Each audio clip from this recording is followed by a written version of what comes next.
샬롬. 둘러쓰기의 성경 말씀 사경에 읽으면서 이해하는 하나님 말씀. 오늘은 요한복음 6장 상반부를 참고하도록 하겠습니다. 저희가 이제 가능한 한 하루에 한 장씩 이제 참고를 하고 있는데요. 요한복음 6장이 상당히 길기 때문에 오늘은 요한복음 6장 1절부터 40절까지 참고하도록 하겠습니다. 앞장에 요한복음 5장에서는요, 38년 된 병자를 고치시는 표적을 보여주셨음에도 불구하고 예수님의 능력을 믿는 것이 아니라 유대인들은 안식일을 범하였다 하여 안식일 논쟁이 이제 발생하게 되었습니다. 또 유대인들은 예수께서 하나님의 독생자 친아들이라고 선언함에 따라 유대인들로부터 그들의 공공의 적으로 몰리게 되셨습니다. 예수님께서는 유대인들이 그렇게 우러르는 모세가 썼으며 믿고 따르는 하나님의 말씀이라는 모세 오경, 즉 토라가 실상은 당신 자신인 하나님의 아들 예수 그리스도를 증거하는 말씀이라 선포하셨고요. 그들이 믿음 없음을 한탄하시면서 5장을 끝냈습니다.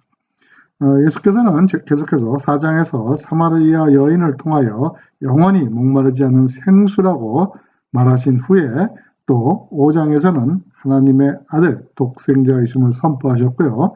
오늘 6장에서는 주로 당신 자신이 영원히 굶주리지 않는 생명의 빵임을 증거하고 계십니다.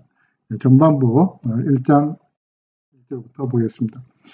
이 일이 있은 후 얼마 후, 지금 얼마 후하고 있은 지가 있는데요.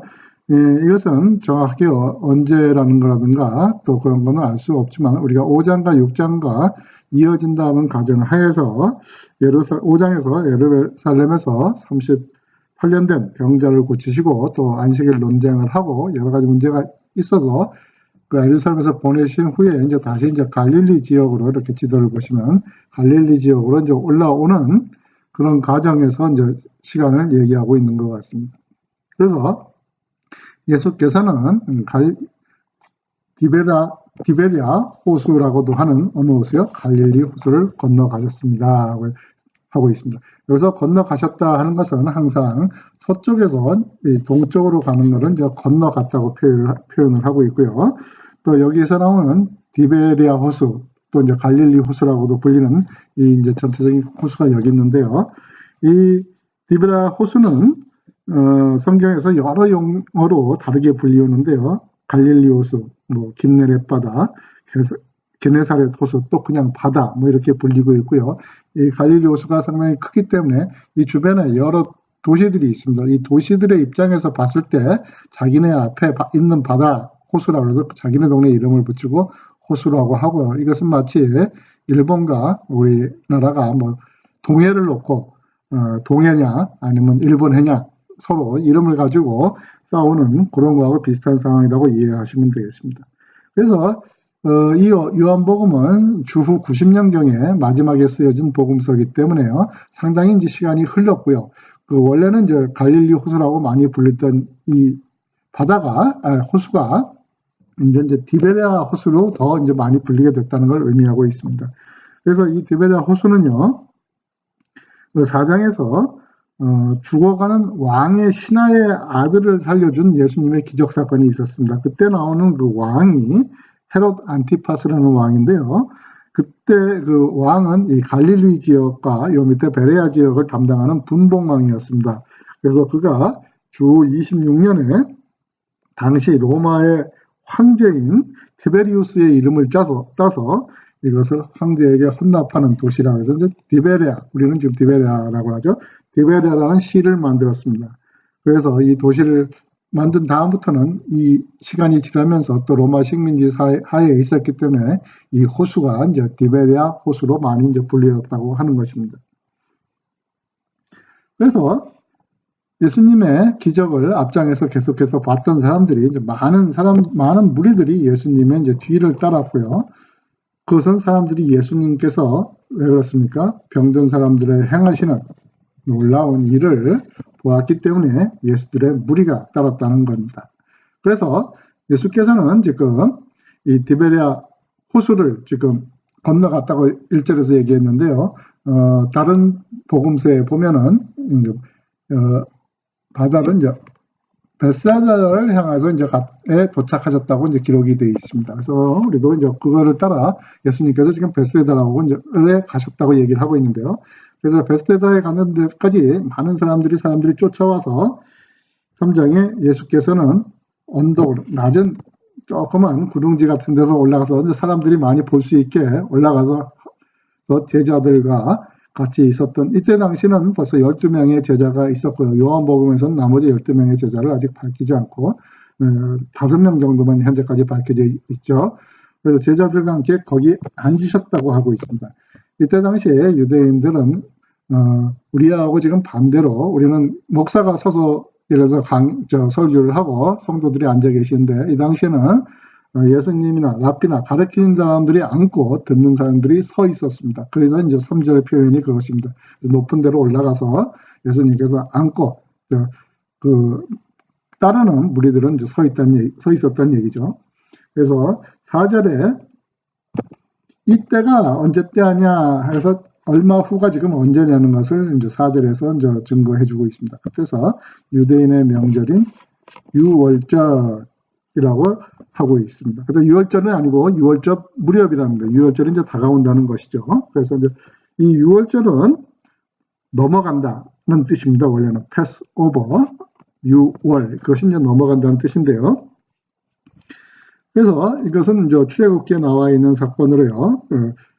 출애굽을 위한 애굽에 내려진 마지막 10번째 재앙인 장남들의 죽음을 피하기 위한 기념하는 유대인 최대의 명절을 말하고 있고요. 또 유월절은 흠없는 어린 순양을 잡아서 피는 문설주와 임방에 바르고 또 고기는 남김없이 구워서 먹으며 또 누룩을 넣지 않은 무교본과 쓴나물을 같이 먹어야 하는 그 유대인의 명절인데요. 그게 이제 또 유월절의 이제 규정이었습니다. 그래서 예수께서는 유월절을 맞이하여 자신이 흠없는 어린 양이고 자기가 이제 빵과 또 피와 이걸로 이제 자기의 살과 피를 나누어줘서 모든 사람을 구원하는 패스오버하는 그 사건을 하기 위해서 지금 유월절 무렵에 이 사건을 이제 일으키고 있다고 이제 요한은 증거를 하고 있는 것입니다. 그래서 5절입니다. 예수님께서는 눈을 들어 많은 사람이 예수님께 나오는 걸 바라보고 이제 빌립에게 이제 말씀을 하셨다는 거죠. 그래서 이제 요 4절하고 5절 사이에 다른 복음서에는 이제 예수가 이제 다 강의를 까고 이제 가르침을 하고 표적과 이적을 다 표시한 다음에 전역이 된 상태에서 이제 이 사건이 벌어지고 있다 이렇게 얘기를 하고 있습니다. 그래서 빌립에게 말씀했습니다. 지금 사람이 많은데 빌립에게 말했는데 먼저 빌립에게 한 이유는 이 빌립이 이곳 사람 베세다 사람이었기 때문에 이제 빌립에게 이제 얘기를 한 거죠. 이 사람들이 먹을 빵을 어디서 살 수 있느냐 하고 이제 예수님께서 빌립에게 물어봤다는 것입니다. 그래서 예수님께서는 빌립이 어떻게 하나 보시려고 이런 질문을 하셨는데 예수님은 어땠죠? 빌립이 어떻게 할 것인가를 미리 알고 계시다. 그래서 모든 걸 알고 계시는 예수님을 얘기하고 있습니다. 그래서 이 빌립이 예수께 대답했습니다. 뭐라고 대답했습니까? 여기 있는 한 사람이 빵을 한 입씩만 먹는다고 해도 그 빵을 사려면 얼마가 든다고 그랬습니까? 돈이 200데나리온이 있어야 됩니다. 하고 한 것입니다. 그래서 우리가 여기서 생각해 볼 것은 실제적으로 이 사람들한테 다 빵을 먹이려면 200데나리온이 있어야 되느냐, 그것으로 남느냐 모자르느냐는 것도 생각을 해봐야 될 거고, 일단 빌립이 이 얘기를 한 것은 아주 많은 돈이 있어야 될 것이라는 얘기를 한 거고요. 또 우리 빌립의 생각은 지금 우리가 갖고 있는 생각과 똑같은 황금 만능주의에 젖어 있다고 생각을 하고 있습니다.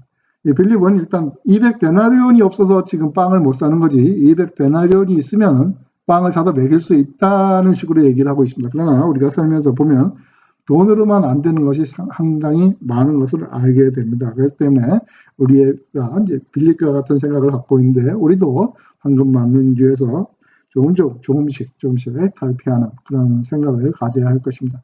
그래서 여기서는 200데나리온이라고 하고 있는데요. 데나리온은 여기 나오는 이렇게 로마 당시의 동전이었습니다. 은화 동전이었습니다. 그래서 성경에서는 특히 이제 신약 쪽에서는 드라크마, 아사리온, 고드란트, 렙돈, 세겔, 달란트 이런 돈이 나오는데요. 그 중에 이제 데나리온이라는 돈이 나옵니다. 그래서 그것을 영어로는 이제 우리는 데나리온이라고 하는데 원래는 데날리가 맞습니다. 데날리는 데나리우스는 동전 한 개를 얘기합니다. 동전 한 개가 이제 데나리우스고요. 2개 이상의 동전, 복수는 데날리라고 하는데 우리는 복수 단수의 개념이 없기 때문에 그냥 데나리온을 썼고요. 그리고 이제 킹 제임스 버전이나 그 다음에 NIV 성경에서는 그것을 200데나리온이라고 표시를 안 하고 8달 정도의 사람 임금이라고 이제 표시를 하고 있습니다. 그래서 한 데나리온은 성인 남자가 받는 품삯 정도의 돈으로 생각하고 있습니다. 그래서 안식일 빼고 이래서 한 이틀, 8달 정도 받는 월급이다, 이렇게 얘기를 하고 있는데, 여전 200데나리온이 돈이 있어야 된다, 이렇게 얘기를 하고 있습니다. 그러고 이제 또 다른 성경에, 킹 제임스 버전에서는 데나리라고 안 했고요. 데나리나 8 months wage라고 안 했고, 그냥 penny worth, 아주 작은 가치의 돈, 이렇게 이제 penny worth라는 단어를 썼는데, 다 비슷하게 생각해서 그냥 우리는 200데나리온이 있어야 된다고 이제 빌립이 얘기했다, 이런 얘기입니다. 그래서 또 그때 예수님의 제자 중 한 사람인 시몬 베드로의 동생 누가 있습니까? 안드레가 있는데 베드로와 안드레, 사도 요한 모두 고향이 지금 예수님하고 제자들과 모든 무리가 있는 베세다 그 지역 사람이기 때문에 이제 안드레가 여기 또 이제 등장을 합니다. 그래서 여기 안드레는 여기 사내 아이 하나가 가지고 온 뭐가 있습니까? 보리빵 5개, 그 다음에 작은 물고기 2마리가 있다, 이렇게 하고 있습니다. 그래서 이거를 우리가 이제 한문으로 얘기해서 오병이어의 기적이라고 하는데, 병은 이제 떡을 얘기합니다. 떡병자라고 해가지고, 지금 과자, 지금은 빵, 이런 걸 병이라고 하겠죠. 그래서 오병이어 이렇게 얘기를 하고 있는데요. 이 오병이어의 기적은요, 특히 우리가 유의해서 볼 것은 사도 요한이 쓴 요한복음은 가장 후에 적혀졌기 때문에 사도 요한은 가능한 한 앞에 있는 세 복음서, 마가, 마태, 누가복음에서 나온 하나님의 이적과 기적과 표적을 가능한 한 기록을 안 했습니다. 가능한 한 정도가 아니라 거의 기록을 안 했고요. 오직 이 오늘 나오는 이 오병이어 사건만 요한복음은 다른 세 복음서에서 기록하고 있음에도 불구하고 이 오병이어 사건을 기록하고 있습니다. 그렇기 때문에 이 오병이어의 기적은 성경에서 유일하게 네 복음서 모두에 나오는 사항입니다.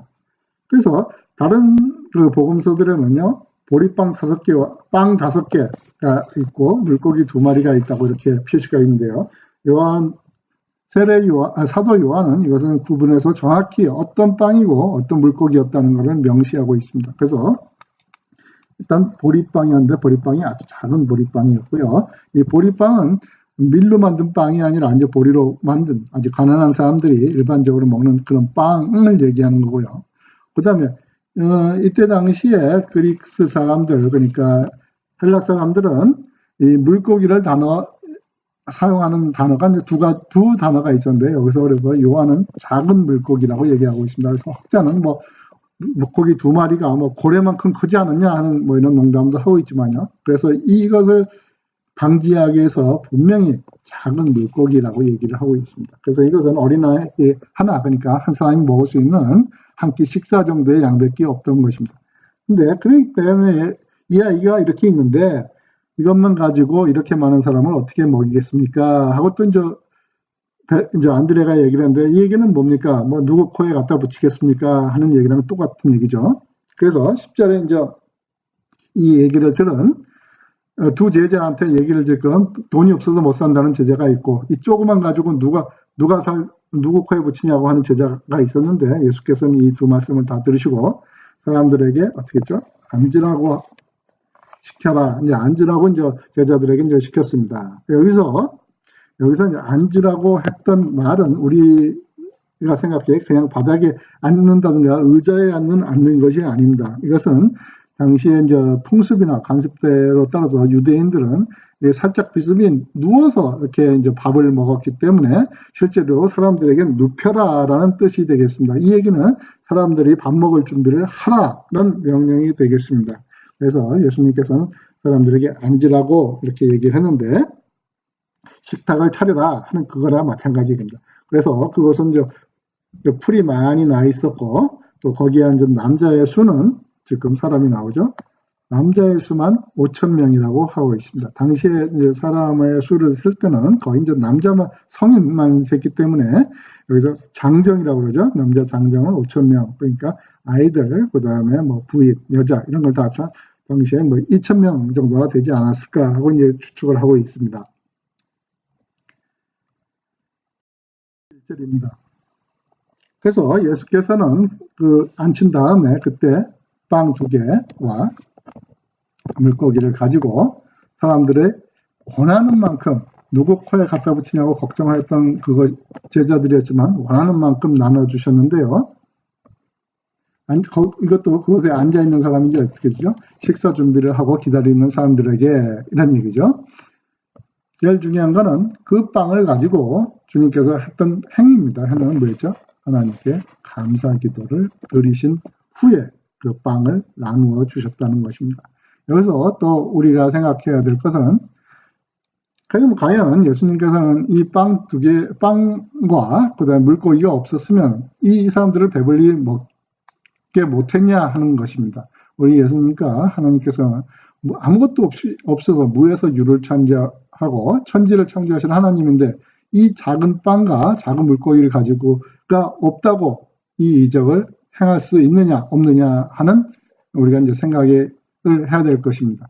우리는 이렇게 적은 것을 가지고 있지만도 하나님께서는 우리의 적은 것을 가지고 하나님 사역을 하시기를 원하고 우리가 암만 작은 것을 가져도 우리가 열심으로 하나님의 말씀을 전하는 그런 사역에 임할 때 하나님께서는 놀라운 기적을 일으키신다는 우리에게 보여줄 수 있는 그런 상황이 되었고요. 또 그런 것은 항상 우리가 무엇을 가졌든 간에 감사하는 마음으로 기도를 하여야 한다고 하고 있습니다.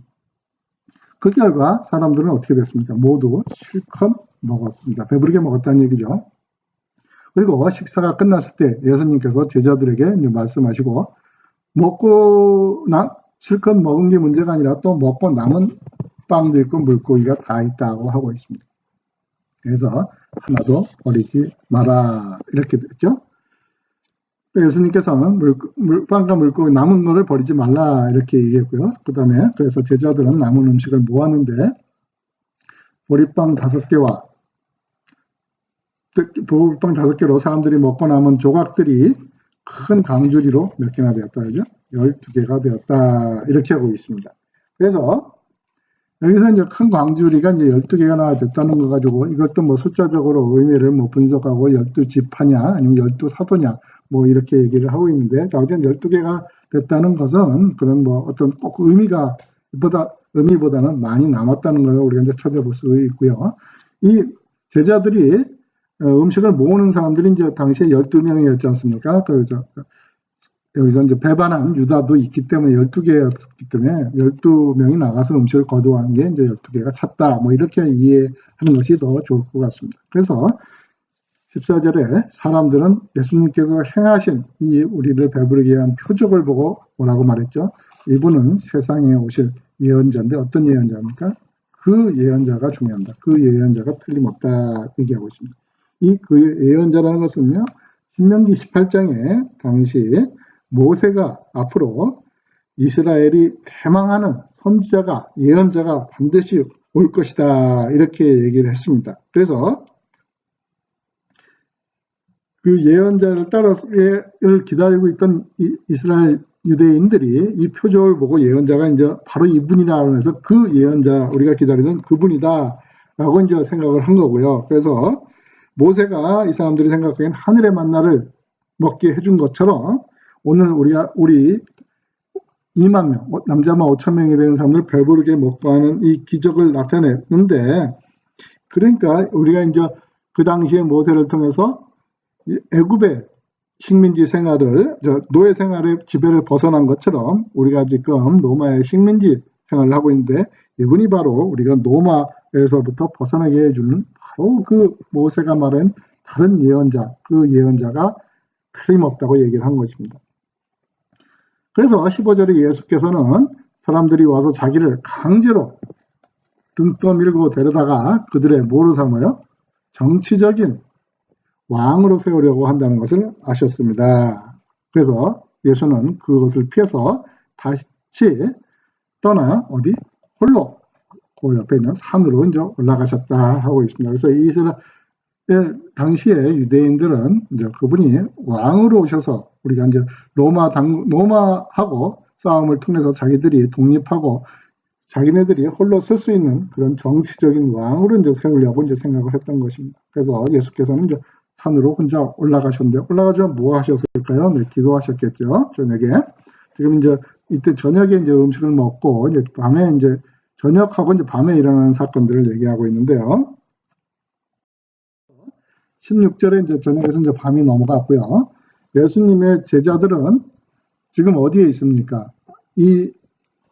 그 무리들을 가르치기 위해서 아까 말씀해서 언덕에 자리 잡고 앉았다고 했죠. 거기서 이제 또 5천 명을 먹인 사건이 일어났죠. 그렇기 때문에 제자들은 이제 요 부근에 무슨 언덕에 있었는데, 요 이제 갈릴리 내려온 거죠. 그래서 여기서 이제 배를 타러 내려왔는데, 이미 밤이 되어서 날은 어두워졌는데 예수님께서는 아직 제자들에게 오지 않으셨습니다. 앞전에서 예수님께서는 자기를 왕으로 세우려는 한 군중들을 피해서 이제 산속으로 올라가셨다고 했죠. 그래서 예수님께서 아직 내려오지 않았고, 이 제자들은 예수님이 오지는 않았지만 제자들이 먼저 작은 배를 타고 어디로 갔다 그러면 가버나움, 요 옆에 있는 가버나움, 예수님의 전도 사역에 이제 많은 역할을 하신 이제 전도의 사역지인 이제 가버나움으로 이제 이동을 했습니다. 제자들이 먼저. 그래서 갈릴리 호수를 여기서 또 이제 갈릴리 호수라고 부르죠. 왜냐하면 이 사람들 유대인들이 주쪽 위에 쪽 사회라는 사람들은 이 디베레아 쪽하고 좀 멀기 때문에 이쪽을 이제 갈릴리 호수라고 불렀기 때문입니다. 갈릴리 호수를 이제 건너가기 시작했습니다. 그리고 그때 강한 바람이 불어오고 호수 위의 파도는 점점 세졌습니다. 이렇게 나오는데, 이거는 뭐 잘못 생각하면 또 예수님이 이렇게 또 바람이 불고 파도를 세게 했나 이렇게 생각할 수 있겠지만, 옆에 베세다 지역의 갈릴리 호수는 저녁이 되면 위쪽에서 이제 산 쪽에서 이제 바람이 내려와서 이렇게 바람이 불고 파도가 거세졌다고 합니다. 그때 상황을 얘기한 것입니다. 그래서 제자들은 4-5km, 그 다음에 성경마다 다 다른데요. 그 다음에 이제 3에서 3.5마일 정도 거리, 그 다음에 우리 개혁개정 같은 거는 10리, 또 그 다음에 어떤 성경들은 2스타디온, 뭐 이런 거리를 썼는데요. 한 10리 정도라고 우리가 생각하면 이해가 편하겠죠. 그 다음에 한 5km 정도의 거리를 여기까지 이제 베세다에서 가버나움으로 놓아줘 갔다고 하고 있습니다. 근데 그때 예수님께서는 물 위를 걸어 배를 향해서 오셨고, 제자들은 두려워했지만 예수께서 뭐라고 말씀하셨죠? 나다, 두려워하지 말아라 하는 거죠. 나야 나, 너희 무섭지 귀신이 아니야, 이런 얘기죠. 그래서 여기서는 나라는 것은 예수님의 그 신적 자기의 본성을 또 나타내는 말로서 나야 하늘에서 내려온 산떡이고 길이고 생명이고 진리고 선한 목자이시고 참비시고 말씀인 나 예수 그리스도야, 너들 무서워하지 마, 그러면서 배를 탄 거죠. 제자들은 기꺼이 예수님을 배 안에 배로 이제 타시게 끌어올렸겠죠. 배 안에 모셨습니다. 배는 곧 그들이 가려던 목적지 어디로 갔습니까? 가버나움으로 갔습니다 라고 했죠. 그래서 이 21절은 아마도 사도 요한이 10편 107편 30절에 있는 말을 인용해서 했지 않나 이렇게 생각이 됩니다. 그 10편 107편을 한번 보겠습니다. 그들이 평온함에 말미암아 기뻐하는 중에 여호와께서 그들이 바라는 어디로? 항구로 인도하시도다. 그래서 기뻐하는 중에 여호와께서 그들이 바라는 항구, 지금 도착하지 어디죠? 베세에서 가버나움으로 가는 것을 21절의 말씀을 가지고 이렇게 얘기했던 것입니다. 그래서 예주들은 기꺼이 배 안으로 모셨고요. 배는 곧 그들이 가려던 목적지에 도착했다. 이렇게 하고 있습니다. 그래서 그 다음날 호수 반대편에 있던, 그래서 보통 이 호수 반대편이라는 것은 이 호수를 이렇게 봐서 기준을 봐서요, 서쪽을 얘기하고 있습니다. 그래서 이쪽에 있었던 군중, 그러니까 어제 이 베세다 지역에 있던 사람들이 그곳에 배가 한 척밖에 없었다는 것과 작은 배 한 척밖에 없었는데 그 작은 배 한 척은 제자들만 타고 떠나면서 예수님께서 그 배에 안 탄 것을 알고 있었다는 얘기입니다. 그래서 예수님께서 제자들과 함께 가시지 않고 제자들만 떠난 것은 알게 되었다 이거죠. 그래서 23절에는 성경에 이제 이렇게 우리 성경은 이제 가로가 쳐 있습니다. 그래서 설명계절이라고 되어 있고요. 근데 여기 23절은 없어도 상관이 없는 절인데요. 이런 말이 나옵니다. 그 즈음에 그때 이제 배 몇 척이 디베레아는 여기입니다. 이 디베레에서 배가 이제 베세다로 왔다는 얘기입니다. 근데 지금 저희가 보는 이 쉬운 성경은 아마 제가 조심스럽게 말씀드리는 것은 출판상에 그 실수가 있지 않나 생각이 됩니다. 그래서 여기서 이제 디베레아라는 얘기가 있는데요. 여기서 디베레아에서 배가 왔는데 실제적인 우리가 이제 해석을 하면 이 배가 도착한 곳은이라는 뜻입니다. 이 디베라가 아니고요. 그래서 이 곳은 예수님께서 하나님께서 감사드린 후에 사람들이 빵을 먹었던 장소 뭐죠? 오병이어가 있었던 장소에서 가까운 마을이 어디라고 했죠? 베세다라는 얘기입니다. 그래서 여기서 디베레아가 아니고 디베레아는 수적으로 지워야 될 것 같고 아니면 베세다는 뭐 이런 얘기를 하든가 그 배가 도착한 곳은 이렇게 설명을 해야 논리적으로 많을 것 같고요.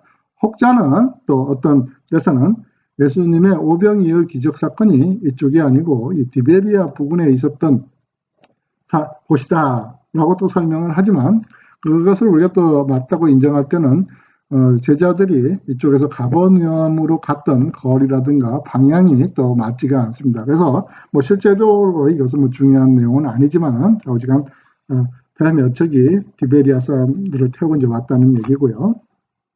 그래서 이 디베리아 사람들은 또 이쪽에 있던 베세다에 있던 사람들은 예수님과 그분의 제자들이 이미 베세다를 떠났다는 걸 알고요. 또 배를 타고 어디로 갔죠? 이제 예수님을 찾으러 이쪽 가버나움으로 갔다는 얘기입니다.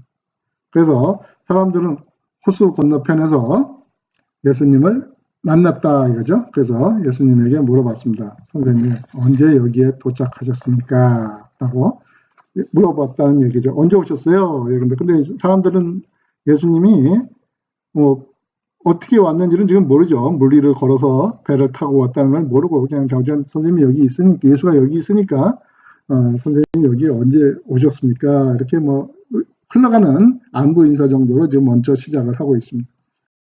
예수님께서는 그 사람들에게 대답하셨습니다. 뭐가 대답했죠? 내가 너희에게 진리를 말한다. 이 말은 예수께서 항상 중요한 말을 결정적인 말 때 하시는 말이라고 했죠. 진실로 진실로 너희에게 이르노니 이 말입니다. 너희가 나를 찾는 것은 내가 행한 표적, 무슨 표적이에요? 기적적인 표적이 하나님의 아들로서 그 다음에 내가 너희한테 생명의 빵을 주는 사람으로 영원히 목마르지 않은 물을 주는 사람으로서 말씀과 참비신 사람으로서 행한 그 표적을 본 것이 아니고 왜 쫓아다닌다는 거죠? 빵을 배불리 먹기 때문이다 이런 얘기입니다. 그러니까 지금 말로 하면 뭐 예수께서 지금 뭐 오빠가 돼가지고 오빠 부대들이 몰려다니는 거하고 똑같은 상황입니다. 그래서 또 그 시들어지면 그 사람이 또 전혀 뭐 그 인기가 없어지고 하는 그러한 상황에 같이 하나님을 인정하고 그 다음에 그의 아들임을 인정하는 것이 아니고 단지 빵을 어째 배부르게 먹었기 때문에 너희들이 이렇게 쫓아다닌다 하고 있습니다. 그래서 예수님께서 하시는 말씀이 뭐죠? 썩어 없어지는 음식하고 영생을 주는 음식을 지금 비교를 합니다. 그래서 썩어 없어지는 음식을 위해 일하지 말고 영원히 있어서 영생을 주는 음식을 가지고 이제 살아라 이런 얘기죠. 그래서 인자는 하나님의 아들로서 사람의 모습으로 온 나는 너희에게 그런 음식, 어떤 음식이죠? 영생을 주는 음식을 줄 것인데 하나님 아버지, 영어로 이렇게 표시합니다. God the Father. 이 Father의 F는 항상 이 대문자로 써야 됩니다. 그 다음에 여기에 God도 대문자로 써야 되고요. 하나님 아버지께서 인자가 누니까 나 하나님의 아들 예수 그리스도에게 이런 일을 행하시는 것을 허락하셨는데 어떤 일입니까? 너희들에게 영생을 주는 빵을 주는 것을 허락하셨다 이거죠.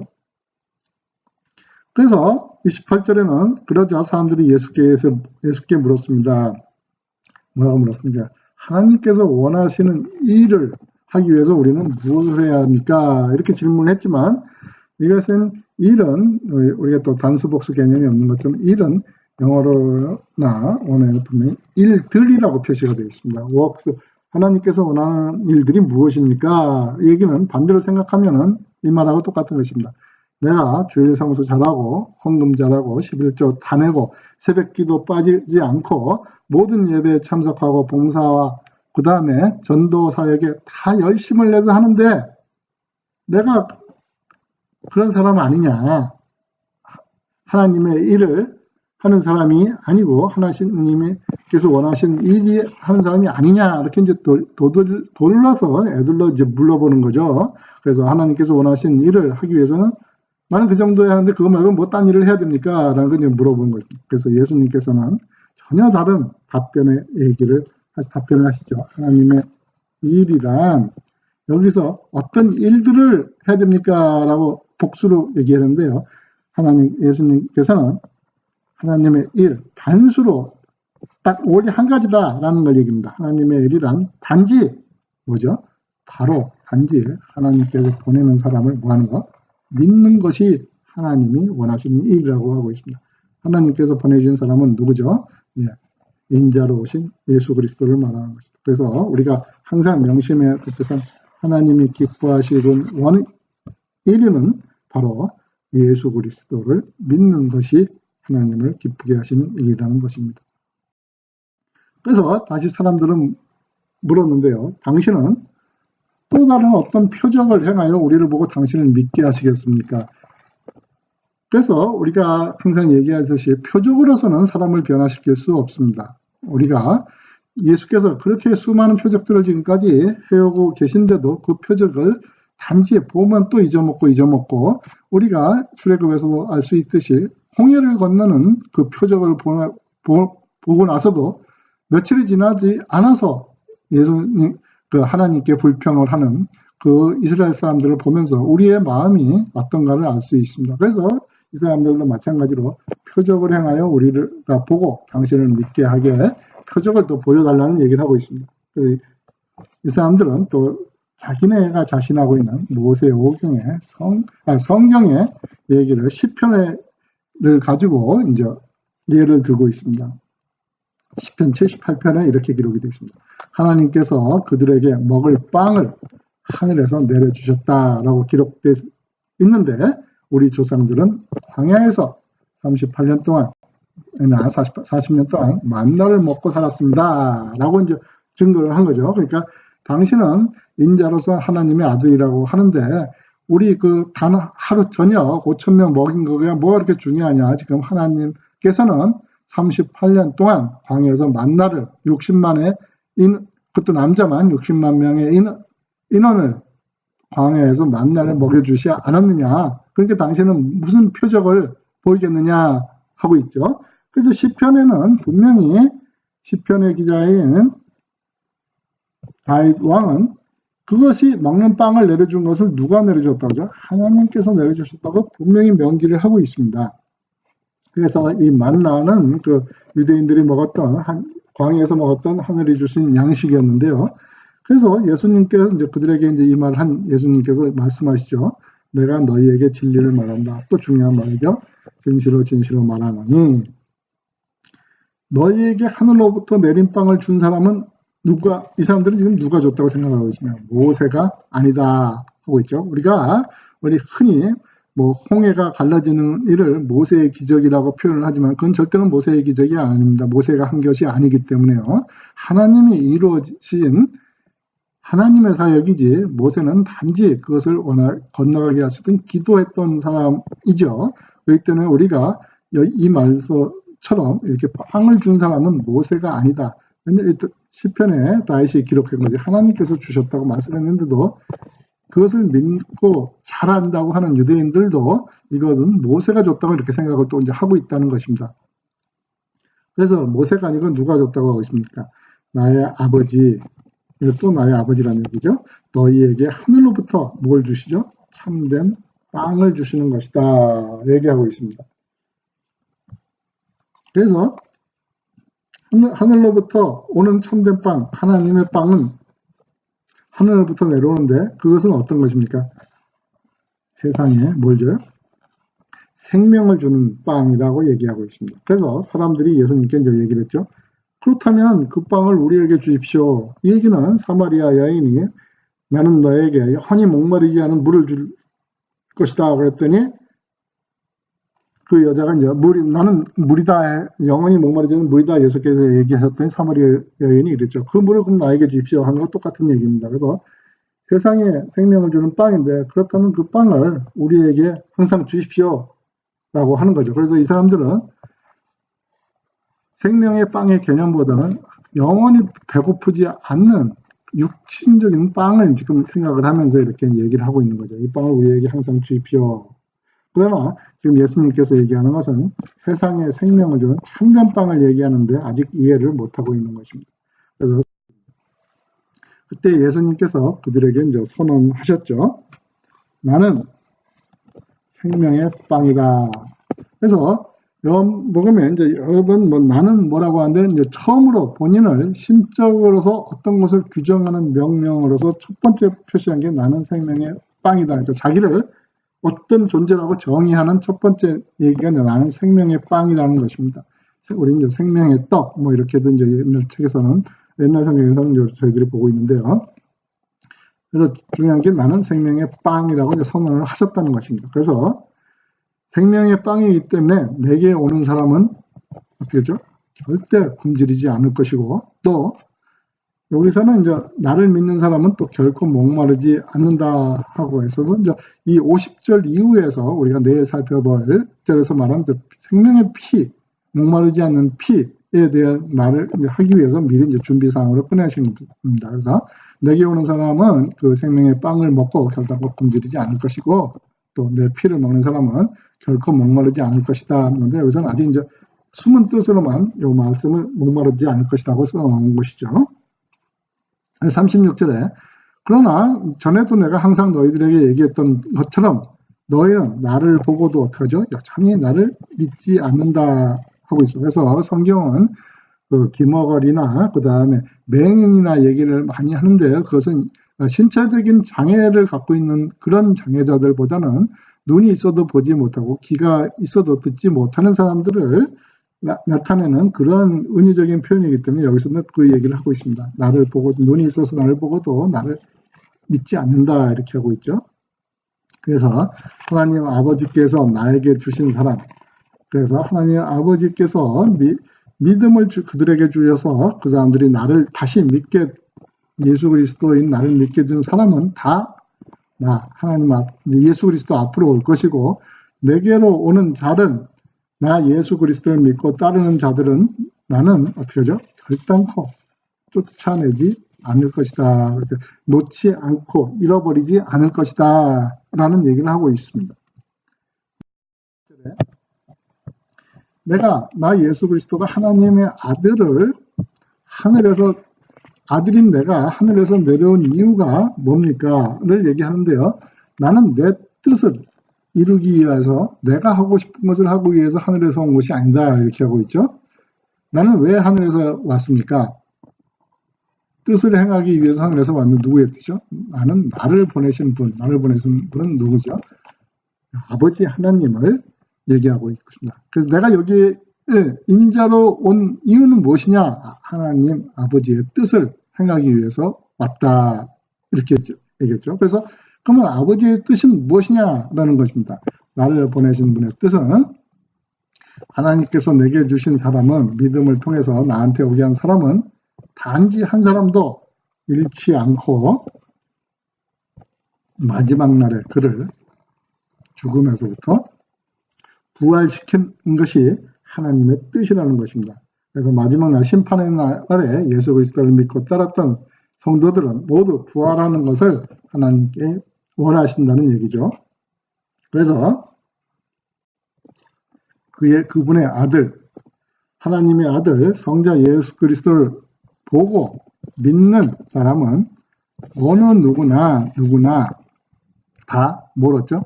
영생을 얻을 것이 내 아버지의 뜻이라고 하고 있습니다. 그래서 여기서 누구나는 너희 이스라엘 유대인뿐 아니라 세상의 모든 사람 누구나 다 어떤 사람이죠? 믿는 사람은 영생을 준다고 하고 있습니다.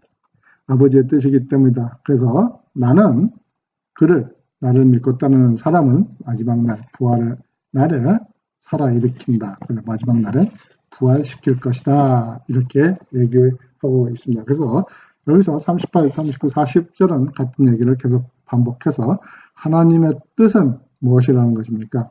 아들을 믿게 하고 믿게 하여 그들에게 영생을 주고 나중에 마지막 날에 부활시키고 싶은 게 하나님의 뜻이라는 것입니다. 그렇기 때문에 나는 너희들에게 생명을 주는 영생의 떡이라는 것을 설명하시기 위해서 얘기를 계속하고 있습니다. 오늘은 여기까지 40절까지 살펴보고 다음 시간에 41절부터 71절까지 계속해서 살펴보도록 하겠습니다. 오늘 6장 1절에 40절까지의 핵심적은 35절로 저희가 뽑아왔는데요. 그때 예수님께서 그들에게 예수님의 선언이 나오죠. 첫 번째 선언이라고 제가 말씀드렸습니다. 어떤 선언이요? 나는 생명의 빵이다. 생명의 떡이다. 이런 얘기죠. 내게 오는 사람은 결단코 줄이지 않을 것이고 나를 믿는 사람은 결코 목마르지 않을 것이다. 이렇게 했습니다. 그래서 여기서 우리가 이제 생명의 빵이나 생명의 떡이라고 하면은 우리가 그렇게 좀 절실하게 솔직히 말해서 느끼지는 못합니다. 그래서 우리는 빵이나 떡은 주식보다는 간식의 개념이 많기 때문에 저는 그걸 항상 이렇게 더 많이 얘기를 하는데요. 그래서 나는 생명의 밥이다. 우리는 그 밥이 주식이기 때문에 우리 생명을 유지하는 걸 밥이라고 생각하지 않습니까? 빵이 아니고, 일단 그걸 좀 더 절실하게 느끼기 위해서는 저는요, 그 생명의 밥이다. 빵을 자주 이제 밥으로 이제 얘기를 하는데요. 그래서 나는 생명의 빵, 생명의 밥이다라고 얘기를 하고 계십니다. 네, 오늘 하루도 주님 안에서 오늘 생명의 빵이신 주님을 생각하면서 승리하시는 하루가 되시고요. 우리가 생명의 빵이신 주님을 믿으면서 결코 영생이 굶주리지 않으며 또 다른 사람들을 영생이 굶주리지 않게 하나님을 믿고 따르게 하는 자들로 끌어오고 전도하는 사람들로 사는 그런 승리하시고 주님의 뜻에 합당하게 사는 그러한 성도님이 되시기를 간절히 축원합니다.